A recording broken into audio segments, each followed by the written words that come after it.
Kevin Bowen here. Don't forget to listen to The Fan now on 93.5 or 107.5 FM, and check out our latest coverage online at 1075thefan.com. The dominoes, they have finally fallen in the NFL offseason. Kevin Bowen back, another edition of Kevin's Corner. One of my favorite times of the year. March Madness certainly speaks for itself. We've got a big Players' Championship. Hopefully weather cooperates down there in Jacksonville this weekend. And then, obviously, the NFL is a version of madness as well. Chris Presley is in the building. Your Volunteers are looking like what, a 4 seed, 3 seed, something like that? 3 seed right now. I know some have them tied at 9th with Purdue, so hopefully we end up on opposite sides of the brackets. I went down a couple years ago when Klein could not miss a 3, and it was still a outstanding game. It was one of those where it's like, you know what, even though we lost. Is that in Rupp or Freedom Hall? That was at the Yum Center. Yum Center. Yep. I was going to say Freedom Hall. That's a while ago. Freedom Hall's where Bellarmine plays. Yeah, shout out to Bellarmine, your alma mater, getting a W last night as well. If my Irish don't make it, I will cry. I will legitimately cry. Are they still? They're a 2 seed going, right? I know. Lenardi's got him on the last 4 buys. I'd love to fight Joseph Lenardi right now about that. Yeah, I don't get it. 7 true road wins, beat Kentucky. I get it. The ACC's down, but I thought I saw at one point, and you can correct me, it said the most wins in a row over a Power 5 conference, Notre Dame at 13 was tied with like Auburn, like 4 or 5 blue bloods. Yeah. And then top team. So like, how do you get a 2 seed in the ACC, and how are you? They won 15 games in the ACC. Like, I get it. It's a down year, but still. Wins are wins, man. Yeah. I love nothing more than Notre Dame basketball. I got issues, but man, I love them. I love them. All right. We're going to get into, I think it's a loaded podcast, one of my favorite ones of the year, Colts Blueprint, the Offseason Blueprint. We'll lay it out for you, what I think is a potential path, or some might argue necessary path in my eyes, of what needs to happen. Twitter questions, as always. I believe we had one about the Jack Doyle retirement. Yes. I think there. So we'll touch on Doyle, or I'll touch on Doyle in Twitter questions. Just an absolutely phenomenal career for a genuinely good human. Mm-hmm. In Jack Doyle. But let's start with the news of the day yesterday. Aaron Rodgers back to Green Bay. And then, boy, I'm glad we're recording this on Wednesday, Chris. And then Russell Wilson in that trade going down to Denver. I felt like I've said it before on this podcast, or do we have a Twitter question about Jordan Love? I don't believe we do, but there was a lot of Jordan Love talk yesterday, so we can touch on that if you want to. Again, the Love thing for me is this. Where the Colts stood on him in the 2020 draft. Chris Ballard, he is not a red flag weed guy. I know I've said this before, but I think it bears repeating with how many people have asked me about Love in the last 24 hours. Chris Ballard will not red flag you for weed, but he definitely did not like the fact that Jordan Love was cited for possession of marijuana or whatever the official site was just a couple days before their bowl game back in 2019. He looks at that as, man, you're at Utah State, dude. You got a prominent bowl game, a chance to assert yourself on the national stage, et cetera, and you risk that, by doing what he did. And then they had a one-on-one Zoom just before the draft in 2020. At that point, the Colts had traded for DeForest Buckner, and you got to the point where it was, do you trade back into the first round to get Love? I think I have that right. And I just don't think Ballard was rubbed the right way. That sounds very awkward. But the opposite of rubbed the wrong way. Right. That's what he was hoping for, and I don't think he got a great feel from Love in that interaction. Now, I think it is worth mentioning the value the Colts would have had to give up to get Jordan Love at that point. That was trade back into the first round. That's a substantial move for your franchise. The move right now would not be that. I don't know what the value is. Is it a second rounder? I don't know, third round. And you're also in a much dire situation compared to what you were in a few off seasons ago. So, just wanted to get all of that out of the way. I would have been curious, had the Broncos not gotten Wilson, would you have seen Nathaniel Hackett, Denver's head coach, OC from Green Bay, go after Love? I think that would have been kind of an indicator to the NFL of what they really feel like. True. Jordan Love is there. So That's the Green Bay side of it with Love. Again, the Colts had intrigue, I think it's fair to say, but I know there's been a report, like I think Rappaport reported, like they're going to trade up that night, or like they were about to trade up. No, that was never on Chris Ballard's radar. You think they already knew that they were going to try and get Rivers? Well, they had already had Rivers, right? Because the draft was in April. Oh yeah, you're right. Yeah. Yep. So yeah, but having said that, I don't think that mattered. I don't think the Rivers to Love sort of passing the torch. By the way, I don't know if you caught this last week when Ballard was on with Dan, but I know that I've mentioned before, and I've gotten some pushback on this, that I don't think it was a slam dunk that the Colts automatically wanted Phillip Rivers back for that second season. Yeah, I've kind of heard conflicting things. I've heard from the Rivers camp, a little bit of we didn't get that feeling. Dan asked Chris pretty point blank, did you want Ballard or did you want Rivers back? And Ballard definitely didn't say yes. So I think that's just kind of an assumption we often go off of. But I've heard conflicting things, and Ballard's non-answer to me kind of backs a little bit of that up. So again, doesn't really matter nowadays, but thought I'd mention it. Okay, so Russell Wilson to the Broncos. Mm-hmm. Two things to stand out. Russell Wilson won in Denver. Why? Because they have a young wide receiver core that is exciting, intriguing. And Seattle won in Denver because they have the 9th overall pick. Just two things the Colts can't offer. The Colts can't attract the quarterback right now because they don't have that type of weaponry. It's wild to think they traded away Noah Fant and still have a pass-catching core that is attractive to Wilson. I mean, Wilson wanted to come play in the hardest division of football. It shows you what he believes in of what Denver has. Also, I'm sure there's some Bronco-type factors and just, Denver is a great city, et cetera, et cetera. And then two, anytime you're putting together a trade package, the fact that the earliest pick, Pete Carroll's 70, is that right, Chris? Yeah. The dude doesn't want a major rebuild. So hey, man, we'll give you the 47th overall pick in this year's draft. He's going to be like, what? 9th overall has a little bit of a different ring to it. Yeah. And so that's kind of how I sit here of like, the Colts, even if they wanted to put something together, for so many franchises, not having a first-round pick in this upcoming draft is a non-starter. And so I think that's what kind of played into a lot of it. So we've mentioned this now for several weeks. When Jim Irsay says all chips in, he just doesn't have as rich of a stack as he thinks he does. Sounds good. Sounds catchy, cliche. But when the money talks, you just don't have the ammo to put together a trade package. Not to mention, in Wilson's case, with a no-trade clause, you aren't as attractive as you once were. Mm-hmm. So I think that is what contributed to the Wilson thing. So from an entertainment value standpoint, Colts fans, you're going to see a hell of a division next year in the AFC West. You'll get Mahomes and Herbert in your own building, and then road games against Derek Carr and the Raiders, and Russell Wilson and the Broncos. So, man, wild day. The AFC is unlike anything I've seen with where you're at right now from a quarterback standpoint.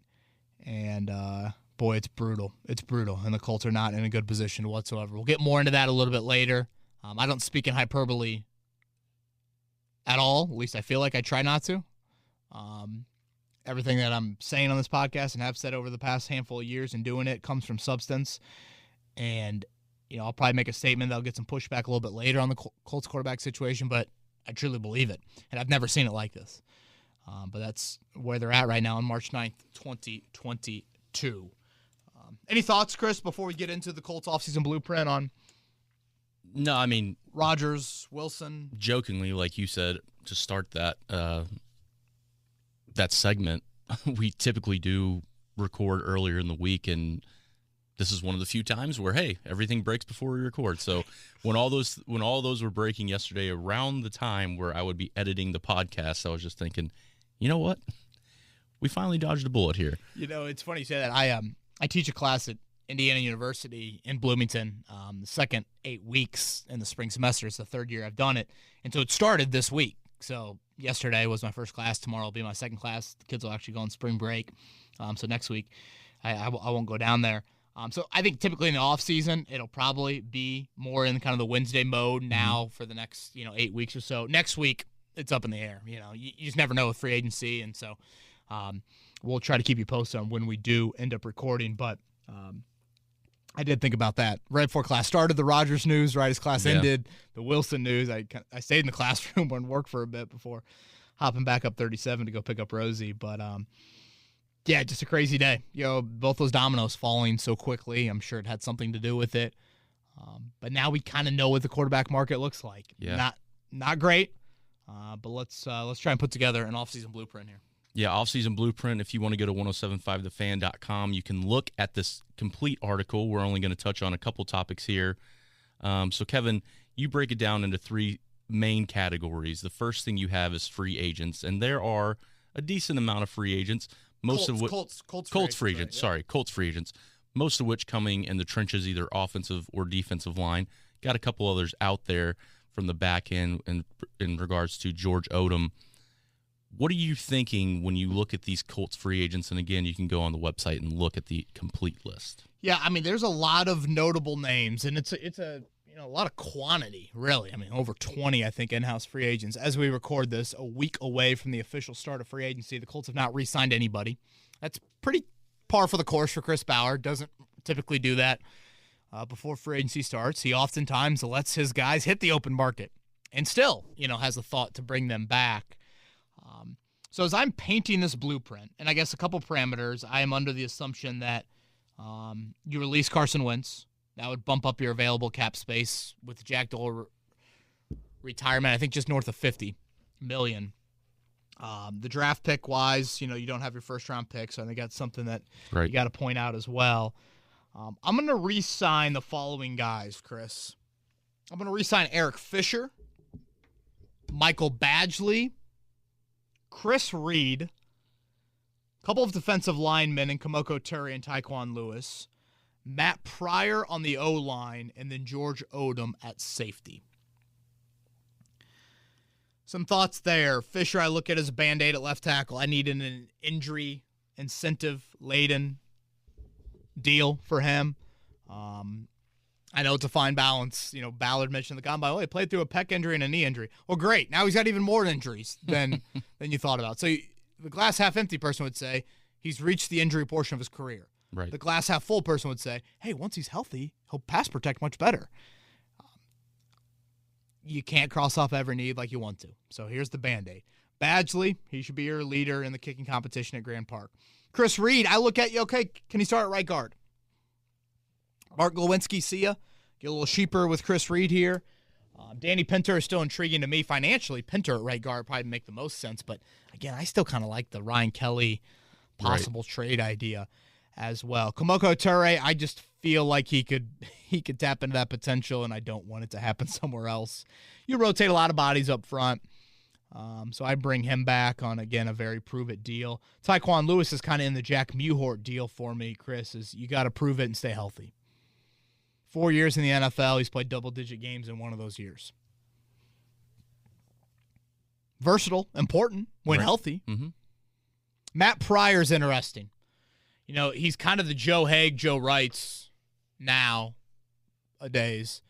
Well, remember Haig, Chris, a few years ago. He left to, I think, be a starter in Tampa, if I'm not mistaken.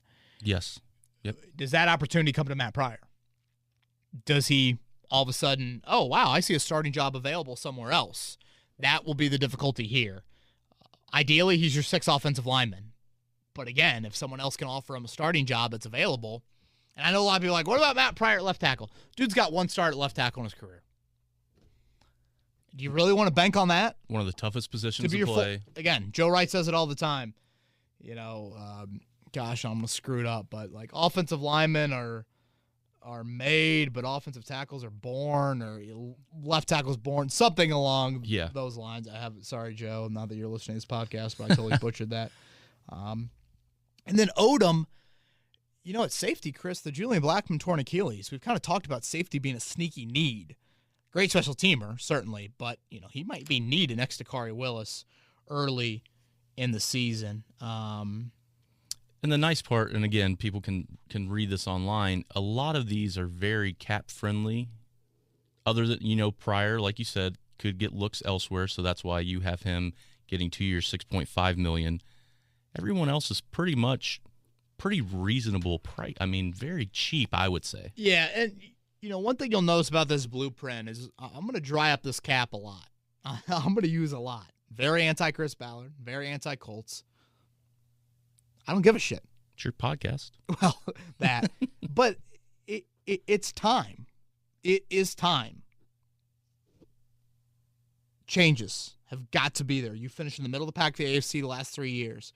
You're missing very important players at very important spots. You don't have a first-round pick. You have over $40 million in cap space. Like, this is the opportunity to try and take advantage of that. So, like you said, none of these are mega deals in-house, but you'll notice there are some names there. Al-Qadim Muhammad's not on that list. Mo Ali Cox is not on that list. I'll talk about that here coming up. But you could go a couple different routes here. And, again, Ali Cox and Al-Qadim Muhammad, I can understand why people want to bring him back. And at one point, I definitely thought bring him back. But, when you start to crunch numbers a little bit, you can't do it to everybody. Yeah. So, those are the in-house free agents that I'm bringing back. And that makes sense. And like we talked about, the in-house deals that you're trying to dry up a little bit of space is because some free agent moves, then we have a little bit more flexibility to go to. And you have 4 free agency moves that you think the Colts might be able to go to. Yeah. Let's talk about those. Yeah. Let's start with the biggest one. Mm-hmm. Currently not on the open market yet, but some signs point to that. And that would be Amari Cooper.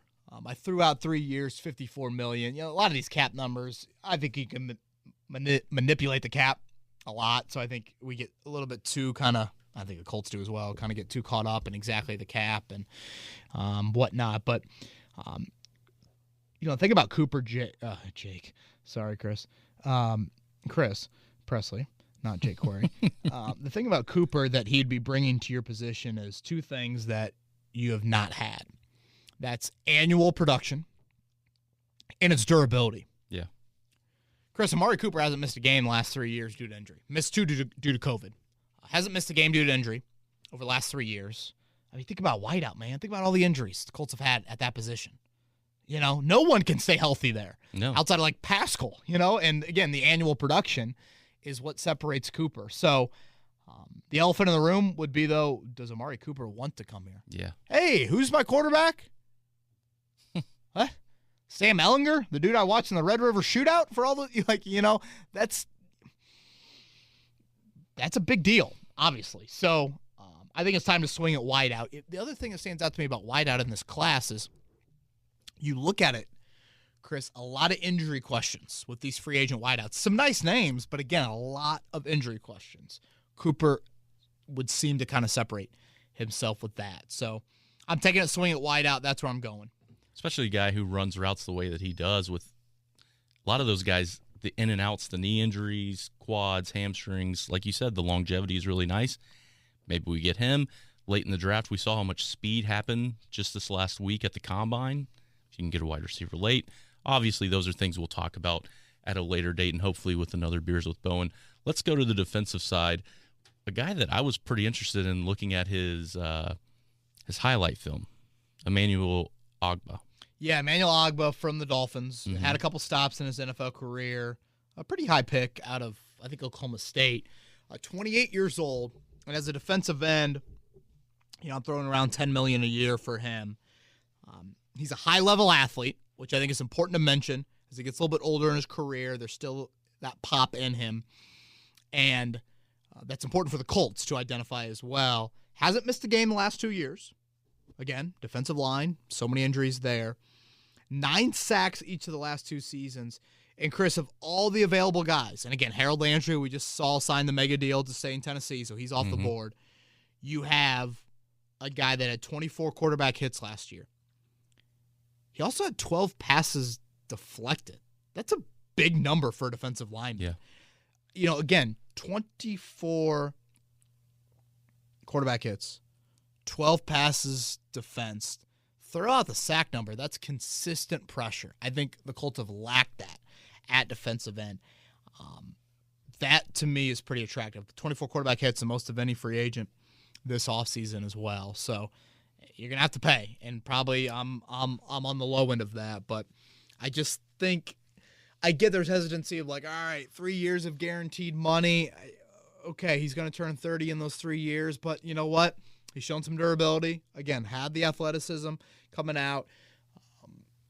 I think you got to take a swing there. You can't hope for pay in the Dangbo to all of a sudden be there. It's fine to believe in him. That's fine. You can't live in hope. You got to live in reality. So I want to bring in a veteran that you feel like is proven and you feel like can help you right away. So, yeah, Emmanuel Ogbah would be there. Yeah, and when I went back and watched his highlights, and like obviously every year lines change and teams change. Josh Allen, Russell Wilson, Justin Herbert. Who is the other one that we play this year?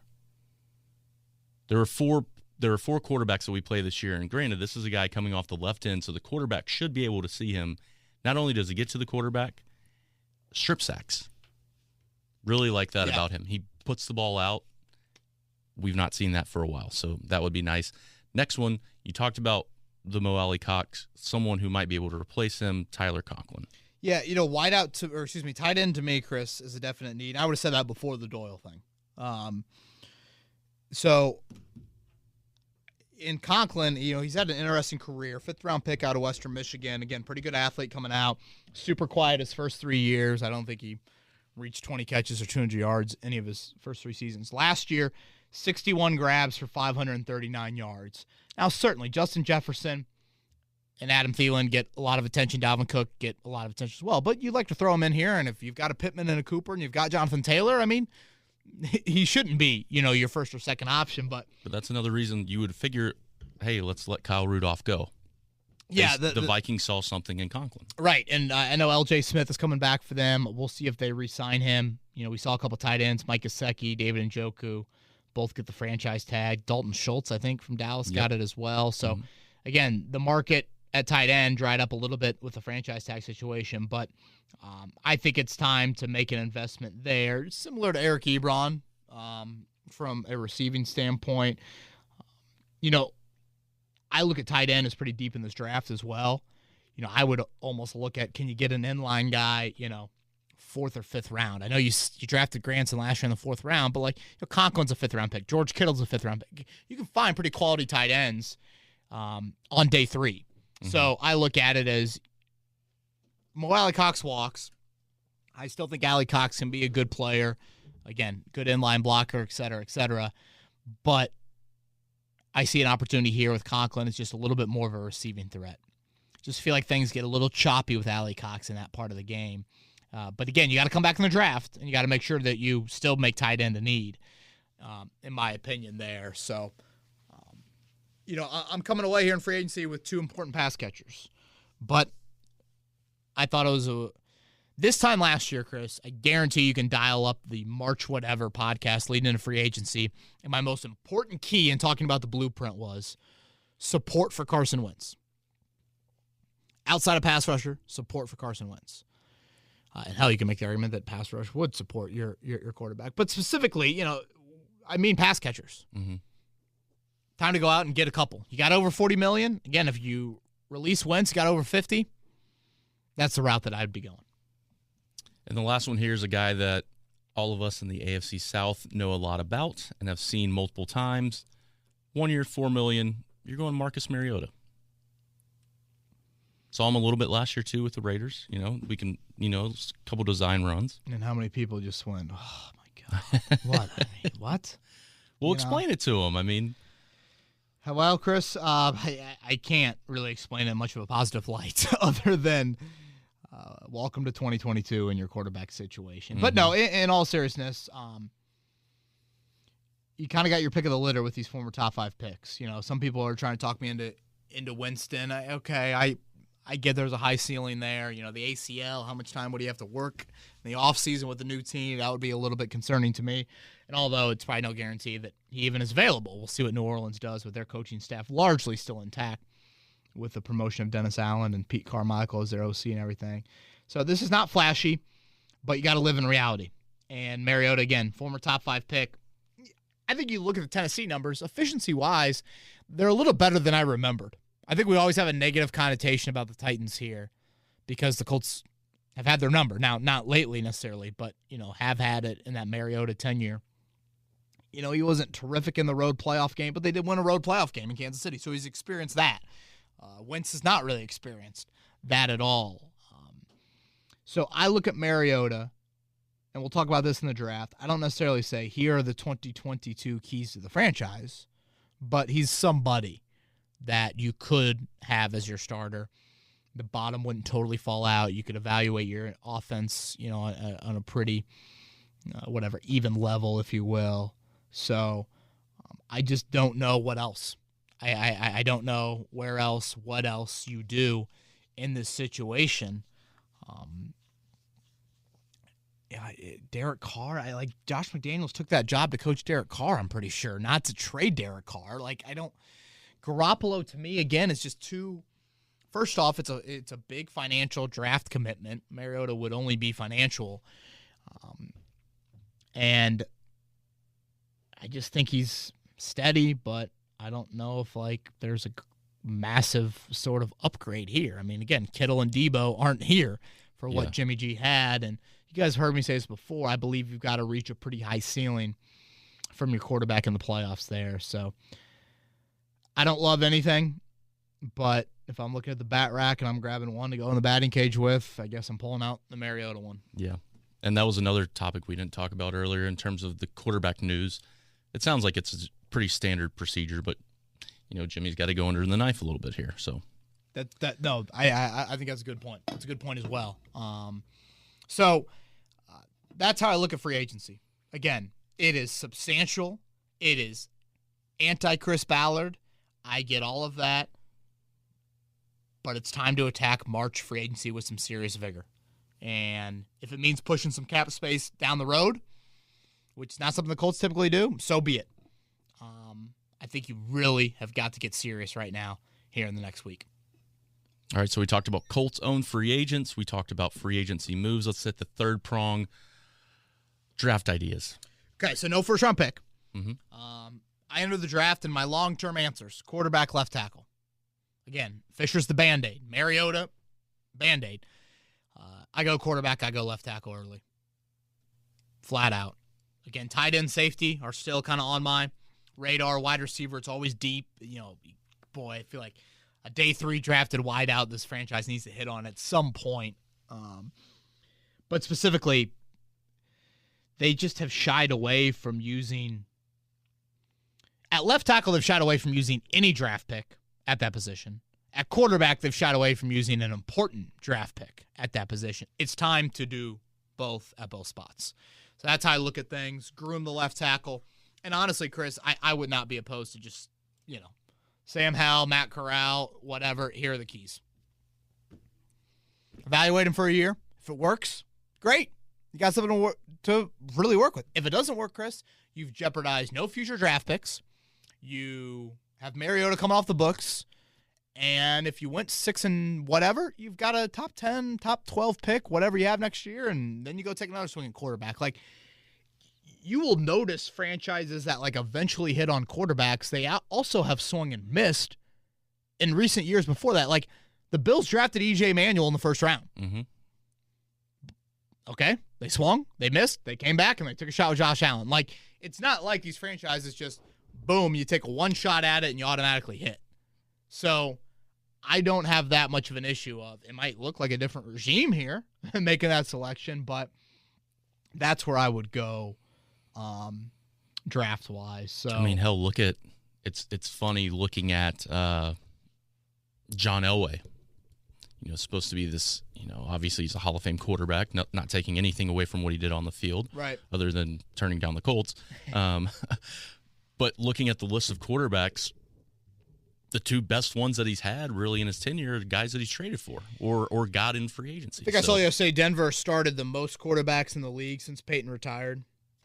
So, again, they've swung and missed routinely with some important draft picks, but now they're in a position where they made the move that they did yesterday. So, I kind of sit here at the end of this blueprint, Chris, and think to myself again, Al-Qadim Muhammad, Mo Ali Cox like to bring back. But you know what? Agba, upgrade over Muhammad. Conklin, upgrade over Ali Cox. That's kind of how I look at that. I get the cap space thing. I'm really pinching. Maybe you trade Ryan Kelly.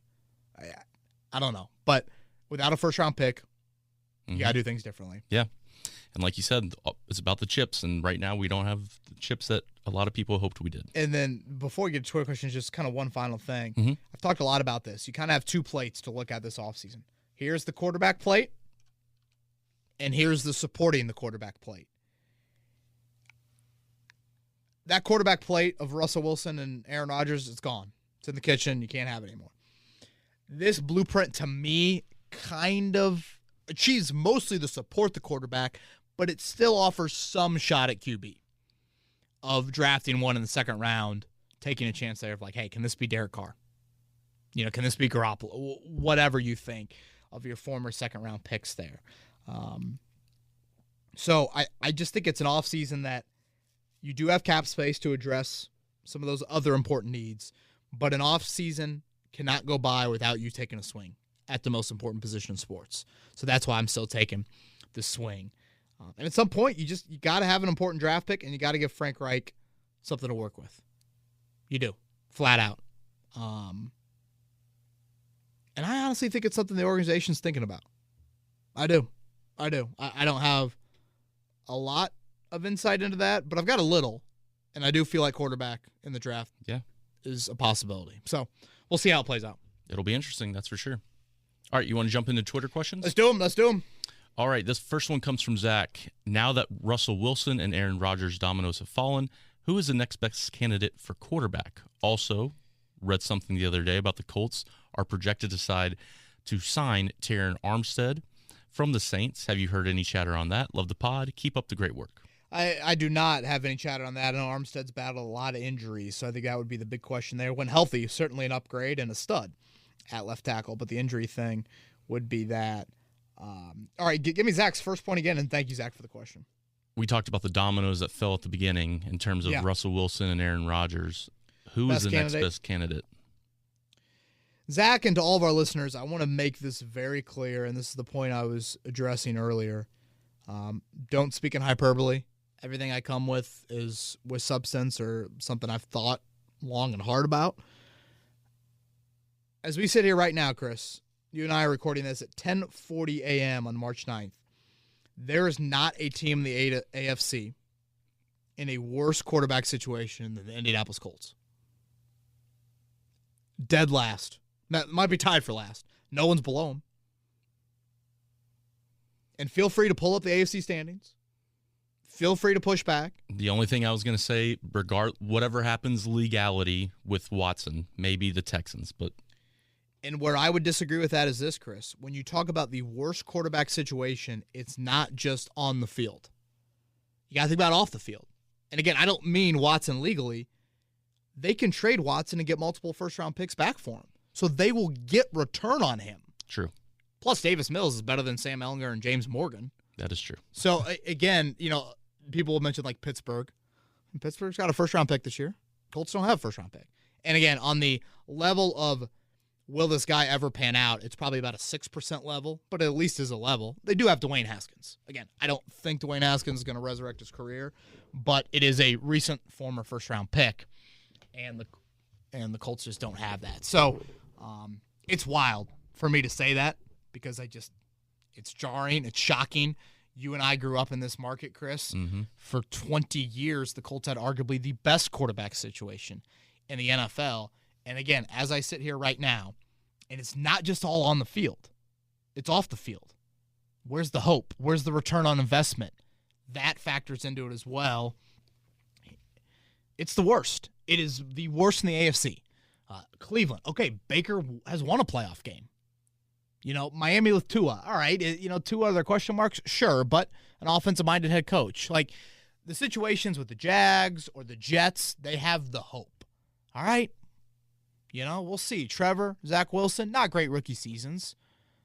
Is it going to follow the path of Peyton Manning, and have a poor rookie season but then take a jump? I know that's lofty, but, there's just no hope here.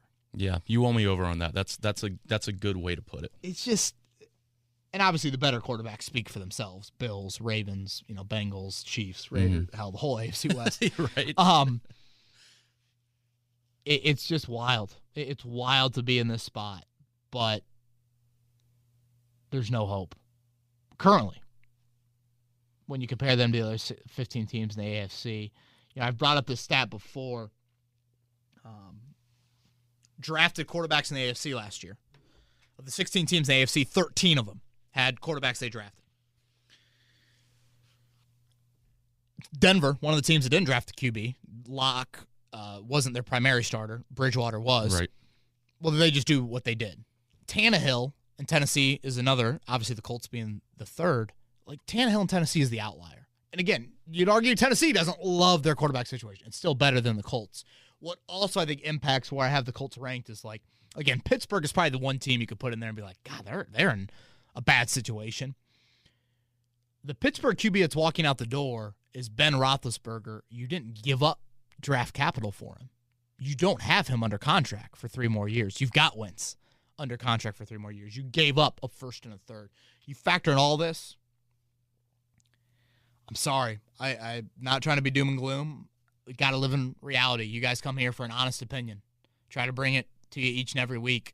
And my honest opinion is there is no team in the AFC right now, Wednesday morning, March 9th, that is in a worse quarterback situation than the Colts. It's very fair. Very fair. Next one comes from Steven.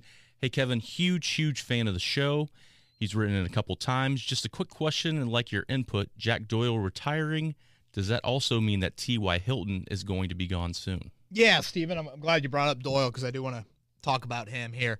The Hilton thing's interesting. I know T.Y. said, like, I'm going to do whatever Jack does pretty much all season long. I never really fully believed that. I'm like, all right, you're close with them. I get that. But, like, dude, your physical, injuries and whatnot are different. And just at the end of the day, you're going to make your own decision.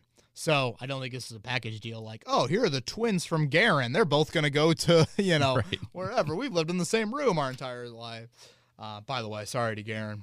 That was a heartbreaker, man. You know what? Great shot by Burbuff. Crazy shot by Burbuff. I can't believe Cathedral won a sectional. Give him credit. Yeah. Cathedral's got some. Shout out to Bobby Got Allen. some players. Legend. The coach there, Garin Catholic. Okay, Doyle and the retirement. I think listening to this podcast now, I went to Cathedral with Jack Doyle. I think it's fair to call him a friend. Just like good dude, flat out good dude. Jacoby Brissett, I thought, had a great Instagram story the other day. Reposted the Colts, I think, thank you to Doyle post and said everybody's favorite teammate. You scroll through social media when Doyle had his retirement announcement in typical Jack Doyle fashion. We will not have a press conference. We will not be making the radio rounds. We will release a press release, and that's it. Mathis, Hasselbeck, Luck, side of the ball didn't matter. Like, these teammates just adored him, just went about his way. The few conversations that I'd have with Jack, over the years, there was an element of like, can you believe this is happening right now to me? Like, at Cathedral, we wore uniforms, and the days we didn't wear them, whatever, homecoming and whatnot, I feel like it'd be Doyle in a Mathis jersey, Doyle in a Wayne jersey. He was a Pacers ball boy, huge Pacers fan, huge Pacers fan. And like, here he is living out what hundreds of kids around the city of Indianapolis think about on a daily basis growing up of like, my nephew literally says it to me. He's like, I'm going to play for the Colts one day. He's 5 years old, and Jack Doyle literally lived this out. It's a remarkable story. Chris, he really didn't become a prominent player at Cathedral until his senior year. And wideout, correct? Tight end, primarily a pass catcher, was definitely the top target. Went to Western Kentucky, I believe, kind of a family connection was the reason that he really went to Western. Like, preferred walk-on or maybe a late scholarship. I don't remember 100%. Obviously undrafted, out of Western, and played at Tennessee or was with the Titans that offseason. And then, kind of the thing people forget about it is Ryan Grigson puts in the waiver claim for him right before the start of the 2013 season. God, I can't believe he played here for 9 years. Dwayne Allen breaks his hip week 1 against the Raiders. That's right, yeah. Last time the Colts won a season opener, and all of a sudden you need Jack Doyle. And Jack Doyle and Kobe Fleener, that was kind of like your tight end duo. You had some various vets, they're kind of in and out of the building. But the rest is history there. There's just the coaching staff slept well at night knowing that, T.Y. uses the term, oh, yeah, that's Tim Duncan, Mr. Fundamental, what they call Doyle. Just went about his business the right way. I never felt like ego crept into him throughout his 9 years in the NFL and all of that. So, yeah, like you said, when scrolling through social, every player, Zach Pascal's like, oh, those Pascal quotes were great. He's like, just look at me, I'll tell you what to do. Yeah. EJ Speed said, 1 car, 1 house, 1 woman. Like that's what Jack, I forgot Speed said that. There's just so many funny, but that's nice to see because obviously everyone loved him, but that's kind of a funnier thing. So it's like, all right, he was still joking around with the guys, like just a good dude. Yeah, he does have a funny sense of humor. I know the limelight is not something that he was seeking out, but he's got a great sense of humor. I think something a little bit more business side of the NFL that stands out to me is the opinion that Chris Ballard had of the Ryan Grigson roster when he took over was not very high. You didn't see a lot of guys keep their status on the roster from Grigson to Ballard. The first re-signing was Doyle. And I think that really stands out to me about Ballard did that and kind of trusting Chuck Pagano, trusting other people in that building, whoever else was vouching for Doyle, in that the GM came in, easily could have cut ties with him. Like, wait, I'm going to get an undrafted free agent who doesn't run fast, who has done a nice job, but nothing great here. I mean, I guarantee you Andrew Luck spoke very highly of Jack Doyle, when Ballard was kind of seeking out other opinions on that. So, incredible career for him. Again, a Hollywood-like story. And, God, man, undrafted and you make, what, 40-some million? Pretty good. Not too shabby. Pretty good there for Jack. So, I'm sure he'll enjoy hanging with Casey and the two boys a little bit more. And, yeah, my guess is he'll be coaching football one day. Oh, absolutely.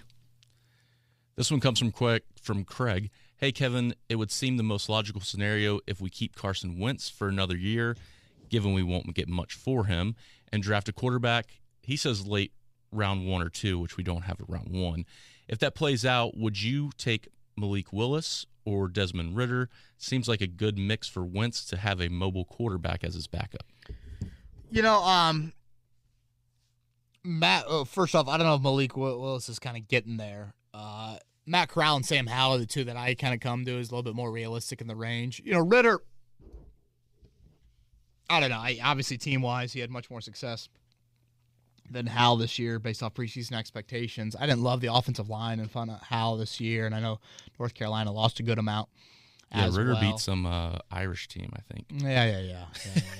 Gosh, I wanted to cuss there, but it's Lent. I'm trying to be a little bit less cussy to you, but you can. I can read you. Yeah, You're good. Yeah. I got it, man. All right. I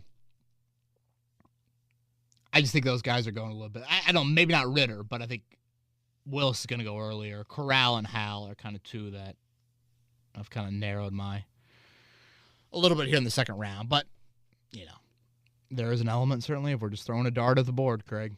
But you know me. I want legs. I do like those guys that you mentioned. I do like Howell and Corral. And, Corral's coming off the injury. Mm-hmm. But give me legs. Yeah. Can you run? All right, we got a long one here from Matt. Matt moved out west, so prior to last season, staying up to date with the hometown sports has become even more critical, so thank you for your continued coverage, Kevin. I get the asset conversion around the ammo we have in exchange for another answer at quarterback. With that being said, I'm not in the camp of trading Quentin Nelson. I know Chris Ballard is against the change, but would you move Quentin Nelson to left tackle and pay him accordingly? Kill two birds with one stone. We wouldn't have to overpay for a guard, and we would have a left tackle for the future. Our offensive line, which everyone loves, could fill in nicely, especially if we bring back Chris Reed, who we talked about earlier at right guard, and and even though he's a center, and Danny Pinter, who we also talked about, to left guard. Then let Eric Fisher and Mark Lewinsky walk. I feel like the move would quell the chatter around both Nelson's trade and overpaying for a guard. Thank you, Matt. A lot of detail in that, and I always start here with the Nelson to left tackle debate. He doesn't want to play there. He doesn't want to play there. Just flat out. So that probably ends it. It would greatly help things. Matt, as you lay out, it would greatly help your financial situation on your offensive line. It is a murky, awkward cap situation up front. You do need to make sacrifices. You have more options at guard than you do at tackle in-house. Again, the Matt Pryor free agency is going to be interesting to me. Does he get that starting job somewhere else there? Let's say you re-sign like Chris Reed in free agency. You've got Nelson, Kelly, Reed, Pinter. That's 4 guys for 3 spots. That's pretty good. You don't have that at tackle. Right. Braden Smith, I guess Eric Fisher, and then we'll see about Pryor. So, again, Matt, you make a whole lot of sense, but the Colts, when they get into these Nelson negotiations, they've got to play the injury surgery card and try to get a couple million knocked off that. Got to. I mean, 3 surgeries in 9 months. Yeah. It's no joke. No, and he's kind of getting up there in age a little bit. He's got to be 30, what? Oh, Nelson? Oh, no, I'm sorry. I thought you said Fisher. Oh, no. Well, maybe I did say Fisher. No. I meant Nelson. Fisher is 31, if I'm not mistaken. Yeah. So, yeah, I mean, injury-wise with Fisher, yes. But, again, can you Band-Aid it for one more year? Yeah, 31 for Fisher. Just turned 31. Jumping back to the quarterback situation, question from Tall. If the Colts are going to make a quarterback move, shouldn't they do it before free agency starts? In his opinion, if he's a tight end or a wide receiver, he's not going to go somewhere where he doesn't know who the quarterback throwing the ball to him is. The other possibility in QB scenario to throw out there, keep Carson Wentz, draft a quarterback in the 2nd round. Realize Jalen Hurts created some issues for Carson, but hearing Chris Ballard and Frank Reich say their decision will be what's best for the short and long term of the team, I just keep getting a hint that they might want one of these quarterbacks, but who knows? Yeah, I think there's a lot there. As far as the first point, like, what are you doing before free agency starts? Obviously Wilson was traded. Like, Garoppolo's the only trade. Realistically, I don't think Carr necessarily is that. So, Tall, I don't know how you create the, hey, look what we just did. You want to come here?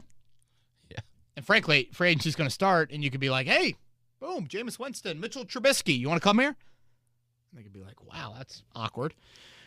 So I think it's reality of you're not going to be able to have that recruiting chip that maybe some other teams can have. I still think this. In free agency, it's the biggest deal is money.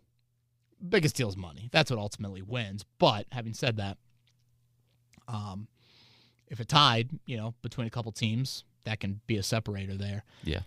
And, as the second part, like, screw it. If Wentz is going to be pissed, who cares? Like, if he's going to be not helpful, standoffish, whatever, like, that's not going to influence my opinion on whether we draft a quarterback in the 2nd round or not. Like, there's so much more on a quarterback's plate than worry about the dude over his shoulder. At least there should be. Should be, yeah. So, if keeping Wentz is going to potentially stunt the development of that 2nd round draft pick at quarterback, see you, Carson. Yeah, I kind of feel this way about the Pacers right now, Chris. Malcolm Brogdon, Tyrese Halliburton. This is Halliburton's team moving forward. I get the vibe Halliburton looks over his shoulder with Brogdon.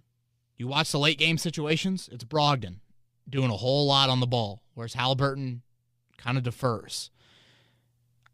And again, I don't blame Halliburton necessarily for this. Like, he's 22. He just got traded here mid-season. The dude cried when he got traded by the Kings. Like, it's a wild scenario he's been thrown into. But, like, you walk into that locker room, we all have been there in business settings where you're 6 or 7 years younger than someone that you maybe are now ahead of them in the pecking order. It's awkward. But, like, it stunts your growth if you feel like your voice is being restricted a little bit by the presence of that other person. That's kind of how I would feel here. man, are they afraid to say? Are they afraid to grow? Are they afraid to take the reins full on? I feel that with Halliburton right now a little bit with Brogdon. Would that be the case with Winston, the second-round quarterback? Yeah. It also doesn't help that when you give Brogdon the ball, he never gives it back. Shit, man. Did you see the end of that game last night? I did not watch the game God. I watched the game 2 nights ago, or I guess 3 nights ago. Jalen Smith literally fouls thinking that they're down. I did listen this morning to you. This dude is the could not epitomize a tank more. I love it. Hey, better draft capital for us. Hey, amen, man. Trust me. All right, Tyler's not written to us here in a while, but he has a question on this podcast. Was wondering if you think the Frank Wright and Chris Ballard's job security is different depending on who they bring back at quarterback. If they cut Carson Wentz and admit that they were wrong, do they get more of a leash compared to running it back across the board and underachieving again? Or do you feel like regardless of who is under center and underachieves in the eyes of Jim Irsay means either or both lose their job? Great podcast as always, and thank you. Thank you, Tyler. Appreciate that. This is a good question. Mm-hmm. Boy, it's a sore eye on it. It's hard to get a second swing in the NFL at quarterback, and the Colts are getting it. You know, and in a way, and this kind of goes back to like the Pittsburgh situation with Roethlisberger walking out the door versus Wentz. You've got to do something to get him out of the door. You swung and missed, but you took a pretty significant swing. And that's why you couldn't realistically offer what Denver offered to get Russell Wilson. But, man, Irsay loves these two. Irsay loves them. He loves them. So a lot of NFL franchises, they wouldn't get a second swing. I'm okay. I'm good with them getting a second swing. Like, I don't think I've ever said in this podcast they need to be fired. I think I've said the car seat warmer needs to be fully on blast at this point. You know, it's 3 degrees outside and you're heading into work early in the morning. Blast it. But I feel like the seat's got to be warmer. But Irsay, again, he's talked and acted differently with these two. We'll see the next time Irsay talks. Probably around the draft. Mm-hmm. How is his opinion? I mean, he knows what quarterback means. Can you imagine if Mariota's his starter this fall? Or Trubisky? I mean, like, boy, nothing says buy season tickets like that. I mean, if you have to talk them into Carson Wentz, I could only imagine the sales pitch that you're doing for some of those other guys. Plus, you watch what Stafford did, you know? Mm-hmm. And Brady, you know, you've seen 2 teams back-to-back, first-year starters win a Super Bowl. Right. It's going to piss off the old owner, as it should. All right, this one comes from Adam. He wants to know about T.Y. Hilton. The Steelers bring back a lot of former players, and you can see that they're very passionate about their team. If T.Y. does not make this team or can't come back and be on the field, do you think Jim Irsay approaches him and offers him a position to be a wide receiver coach? We've heard a lot of rumors about Reggie Wayne. Right. That's not come to fruition. Obviously, the salary won't go against the salary cap. Or do you think T.Y. just would not necessarily want to be on the sideline to be a coach? Yeah, probably a little bit of the latter there. Plus, I also think it's a little different, you know, being a coach and a player. Like, I think T.Y. still wants to be in the huddle. And I think guys kind of turn to him in the huddle and like, all right, that's that guy means something, you know. You know, I feel a level of comfort. He's been here. He's done that. So, and I still expect the Reggie Wayne thing to get done as well. Yeah, I would love to see that. 5 more. This one's from Daniel. Obviously, we talked about Rodgers going back to the Packers and Wilson now being traded to the Broncos. Does that raise Carson Wentz's trade value at all? And also, after those two, is it basically Carson Wentz and Jimmy Garoppolo who are the best available? Thanks again. Love listening to your podcast. Well, thank you. I appreciate that, Daniel. I would say Winston, you know, in a lot of people's eyes, you know, played at a pretty high level before he got hurt last season. We'll see what New Orleans does with him. I mean, Wentz should have a little bit of trade value when you put it like that. He should have the who else trade value lead. Right. Him or Jimmy G there. Mm-hmm. You know, why? It's weird. Pittsburgh, Washington, New Orleans, Indianapolis, whoever else is in the quarterback market. Again, you have that thought. But then also, if I'm in one of those rooms, I think to myself, guys, why did Philadelphia move on? Why did Philadelphia give him the big extension and then draft Jalen Hurts? Why is Frank Reich not able to get it done to a degree after one season, and they're bailing on him after one season? I mean, some substantial financial hits to both of these franchises. Like, I've mentioned this before on the podcast, Chris. Find me a quarterback that's gotten 3 chances to run a franchise before the age of 30. That's what you'd be looking at with Wentz. So rare in the NFL. That would have some hesitancy. But again, having said that, you look at the available guys. We had Peter King on our morning show last week. You combine the free agent quarterbacks and the drafted quarterbacks available this year, one of the worst classes Peter King can remember. Peter King's been covering the league for a long, long time. Yes. So having said that, boy, you'd think Wentz would have a little bit of trade value. True. All right, from Rodney. Feels like this is long-winded, Rodney. I'll tell you this is not. This is only a couple sentences, so you're good. He has on a few occasions heard that the Colts and the 49ers compare to each other. Both teams like to run the ball, play bend but don't break defense, have good special teams. Frank's beloved, quote-unquote, complimentary football. So if that's the case, considering Jimmy Garoppolo has taken the 49ers to a Super Bowl and an additional NFC championship game, wouldn't it be the obvious choice to replace Carson on the cheap with a track record of moderate success that Garoppolo has? I went to the doctor the other day for my annual physical, and they did the whole blood pressure action there. Watching Jimmy Garoppolo play quarterback would probably give you steadier blood pressure than Carson Wentz. But to get far in the playoffs, I think you need volatility. I think you need a guy that can reach a higher high. And that's where I think what would separate kind of Wentz and Garoppolo is like, there's that chance Wentz could get back to the 2017 level. Again, I'm not expecting that. I'm not saying that at all. But to me, in the postseason, you just can't have a game manager. You cannot. You've heard me say it 1,000 times about Flacco. Yep. Flacco was a Hall of Famer in that playoff run for Baltimore. And then Debo and Kittle. I mean, are they here? No. Yeah, I just feel like San Francisco missed the killer instinct in those wins. I forget the receiver he was throwing to. Was it Crabtree? I don't know why Crabtree pops into my head. Maybe that was Kaepernick. He had the guy open in the Super Bowl against Kansas City when they were up 10, and he missed him. Someone tweeted yesterday. It was down the seam. Yeah. And it was like 2 or 3 yards. And I forget who it was, but, that's where we get to our defense blew a 10-point lead in the fourth quarter. Yes, but your quarterback had an opportunity to go win the game. And you pay that position that type of money to do it. True. So I just feel like Jimmy G lacks a little bit of that. This one's from Evan. Hey, Kevin, with the news about Amari Cooper likely being traded or released because of the Cowboys cap situation, why not throw a 4th or 5th rounder and a legit wide receiver number 1 when healthy that the Colts desperately need? Instead of bidding on him for a talented wide receiver in free agency, giving up day 2 pick seems like a feasible option for a team trying to put, as he says, as they would have said a million times, all chips in. Thanks, love your work on the pod. And you touched on this earlier. Yeah, I touched on it a little bit, and thank you, Evan, for this. Dallas is not in a great cap situation, Chris. Michael Gallup, Cedric Wilson, 2 free agent wideouts I think they would like to bring back. They've got CeeDee Lamb as well. I mean, this is some of the kind of Colts blueprint, Zeke. Zach Martin, that O-line. I think Martin, I see he's doing a restructure. I think I saw that. Him and Dak restructured for the other day. Freed up 20-something mil, I think. Yeah. But again, I go back to Cooper, just that durability and that availability.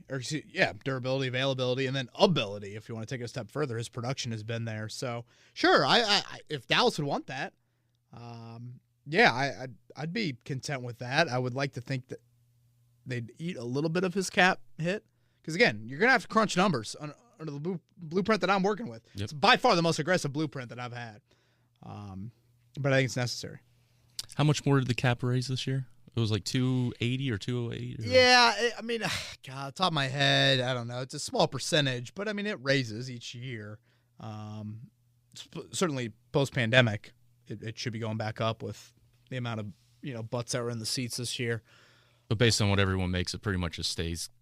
You're still paying. Relatively, from a percentage standpoint, relatively the same. All right, this one. I did think. Sorry to interrupt, Chris. No, you're fine. I did think something to note that was interesting yesterday. You saw 9 guys get the franchise tag. I think it was 9. Maybe Harold Landry got the long-term deal after that. So if you look at those 10 spots, 6 were pass catchers, wide out or tight end. 2 were offensive tackles. 1 was Landry. And the other was Jesse Bates, safety. You had 9 of the 10 at the premium positions. No coincidence, folks. Nope. That's how you got to build in the NFL. No coincidence. Mitchell says, with Gus Bradley being the new defensive coordinator, do you think we will have some sort of he will have some sort of voice in free agency? Because Mitchell feels like he would want to try and bring in Casey Hayward. He loves that. He would love to see Hayward on the Colts. Yeah, I could see that. We do need to start looking at some of the Gus Bradley. I didn't have corner on there as a huge need in the offseason. I don't think it's a massive, massive need. But yeah, I do think Gus Bradley will have a voice, and he should have a voice. I mean, he runs the show over on that side of the ball. Maybe he likes other skill sets that are, in particular, fit whatever that he wants to do. Guys have kind of told, other defensive players have told other defensive players around the league about him that have played for him. I think that helps you. Yep. Again, it's just, I keep on coming back to, what are those Irsay changes he demanded? The all chips in comment was,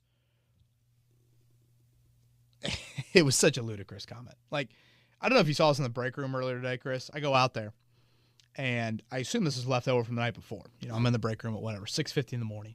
And I go there, and there's a bag of chips, a bunch of different bags of chips that had clearly been left there. And the only bags left, Fritos. Oh, Fritos would be a win in my book. Freaking veggie straws. I don't want veggie straws. Those come? No. Veggie straws is what I hand to Rosie, and I tell her they're chips. Yeah. And I just blatantly lie to her. And I eat the nacho cheese Doritos while Right. she eats the veggie straws. Irsay talked like he had a bunch of nacho cheese Cool Ranch Doritos available. And in reality, the Colts got a bunch of veggie straws. Without that first-round pick and without the attraction to bring other people here, i.e. Wilson, no trade clause, all of that. Yeah. So, do people really like veggie straws? I don't know. I feel like am I going to get blasted by, is there a Frito community out there? I got one of my good buddies from high school works for Frito-Lay. I mean, I do Frito, walking taco. Yeah. But no, veggie straws, yeah, that's kids, or you're trying to, it's Lent where you can't eat chips, and that's just what you substitute with. Yeah, that's probably accurate there. So, yeah. All right, well, I'm going to get Rosie some better snacks. But as we move on to the last question, let's go with one more quarterback question. This one's from Mike. He has another stopgap question for you at that position. Gardner Minshew. Oh, Minshew. Ideally, the Colts trade Carson Wentz, use that pick to help get Minshew from the Eagles, work acquiring playmakers this offseason, and then draft a quarterback in 2023. Totally hear you out, Mike. My saying, I want stopgap with potential. Just don't know. I mean, that's just seems like such a holding pattern. I'd rather watch a rookie in there for 17 games that has potential. I mean, honestly, the situation right now is a lot where Eason would have made sense to me. This is why I don't get given up on Eason. It's an opportunity right now of all right, see what we can find out there. And if not, the dude we drafted in the 4th round who has to get game experience to truly evaluate him. This would be the time. Yeah. But that's not going to happen. And again, Ellinger defined ceiling. I know we get Ellinger questions. I like Minshew. He's nice, but I don't know. I think I know what I'm getting. 7-8 wins. If we get Minshew, the best part would be, Kevin, when you on the morning show would be out at the pagoda during race season. Minshew might just walk by. Certainly. Hell, he'd blend in with that. He'd be out there with his jean shorts cut off. He wouldn't even know that he was. You would just grab him out of the audience. Him and his pops. Oh my God, I love that video. Yeah, that was the last question we had. Cool. Thank you everybody for sending in the Twitter questions as always. Again, we're kind of collecting a pile of them. We'll get to them throughout the offseason. Some of them are not necessarily time sensitive, so I'd like to save those for more of our summer pods as well. Like I said, next week you just never know. Monday some action should start. Tampering, agreed to terms, all that stuff. Wednesday gets official. We'll We'll kind of be fly by the seat of our pants a little bit on just when we feel like it's necessary to get a pod in there. But appreciate you guys listening. Chris, good luck to your volunteers this week. Thank Sorry you. about Bellarmine and not being able to participate in the tournament. Dumb rule by the NCAA. It's all good. But that was fun to watch the little court storming last night for them. Yeah, still get a banner and a trophy. So Freedom Hall's a big venue to play in. 18,500. I mean, they put in 7 yesterday, but that's still pretty good for. Yeah, I actually been to Freedom Hall a couple times. Watched Louisville fans try to verbally assault Luke Herringody. I defended Mr. Goody. Gosh, Herringody. You know, if I have a son one day, Chris. Big fundamental, man. Yeah, he could play like Herringody. I'd love that. Whatever. That's neither here nor there. You just want healthy children, and that's the most important thing. All right, he's Chris Presley. I'm Kevin Bowen. Everybody have a great week.